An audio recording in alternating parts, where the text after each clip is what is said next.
Yes. Yeah, thank you for that wonderful talk. It's very inspiring. So I have two questions which are related. So in India, we had 250 years of very close contact with the West through the British and different kinds of contact with Europe. But this kind of assimilation that Shri is talking about, of what Europe has to give, it never happened in the popular culture of India. In fact, very often we think of Indian culture as something very different from the West. We defend ourselves kind of very crudely against what has to us. So that's the first point. Preoccupation with future. There's a lot of Western thought being directed towards future. Whereas in India we find it's as we are stuck in a kind of a time war. We constantly look up to some kind of imaginary, glorious idea, and we don't want to progress, go beyond that in thought. So I find we are unprogressive because of that kind of a mental knock. What's your comment? The first is about the contributions from the West to Indian and why culture. we are not able to assimilate them, and we can But defend I should have thought, on the contrary, that India was tremendously assimilative. Because if you see what we call Indian culture is a very loose term. We all know that. It has many components. So of course it has its own native components.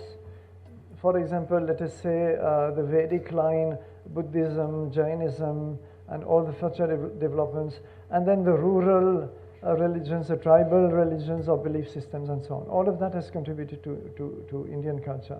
But it's not it's not again a monolithic thing. And it has assimilated. For example, it assimilated a little bit from the Greeks when they invaded. It assimilated from the Persians. But it is true that while it has assimilated as much as it could from Islamic contributions, especially in the arts, that would be perhaps the field where it most assimilated from Islam, and so on.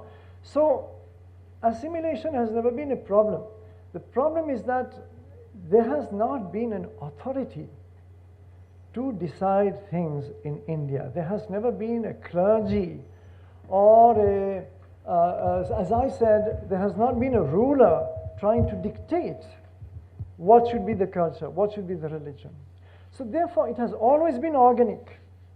The growth and development of Indian culture has always been organic. This is quite clear in Indian history. So I think that during the colonial time, which is where we see, of course, the biggest presence of the West, Indians have tried to assimilate a little bit of, for example, there are lots of studies on the growth of modern science in the 19th century. This is one way by which some Western contributions undeniably have entered into India. See how Westerns, I don't want to call it Western science, let's say post-industrial revolution science. That would be the correct phrase. It's a bit long. See how it was accepted without any ideological issue in India. Remember how Darwin's evolution theory was opposed in Europe, fiercely opposed by Christianity. But in India, there was absolutely no difficulty. Omitting the recent declaration by a minister, forgetting about that, apart from that, it was immediately assimilated without any problem. In fact, it happened to be more or less in tune with certain Indian concepts of evolution, which were not materialistic, which were more in the mythical world, but they were in tune with that.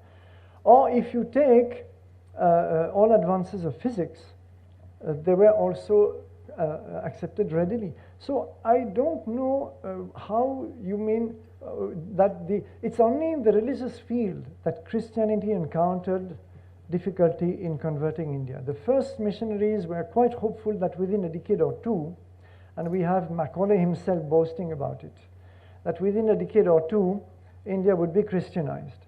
It didn't happen for a variety of reasons. So that was one field that there was a lot of resistance.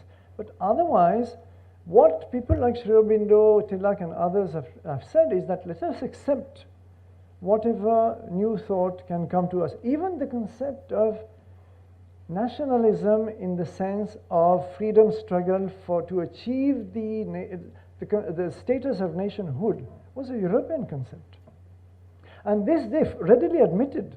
They took inspiration from the Italian revolutionaries, from the French Revolution, They were reading all these great European revolutionaries. These were the staple texts that Indian revolutionaries were reading. So they did not deny that they were influenced. In fact, there's a beautiful quote, I think, from Lala Lajpat in this respect.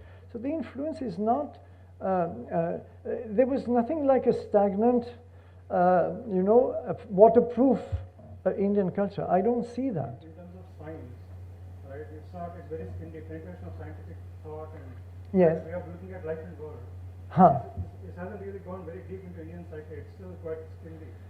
We have to believe in this Indian science and Indian past, everything is, I don't know, this fuzzy thing called, foggy thing called Indian, and we try to translate everything into that without learning it on its own. You know, those who, do you mean to say, for example, those, do you mean to say those who dream of a glorious ancient age? But you know, those who speak of a glorious ancient past where India knew everything are those who are the most ignorant of India's past.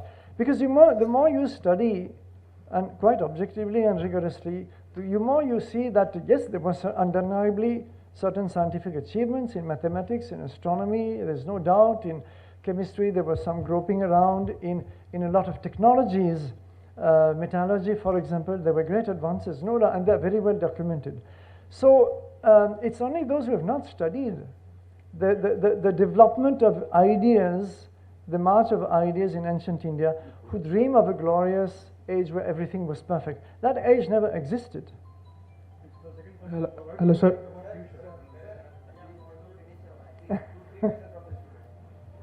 Namaste sir.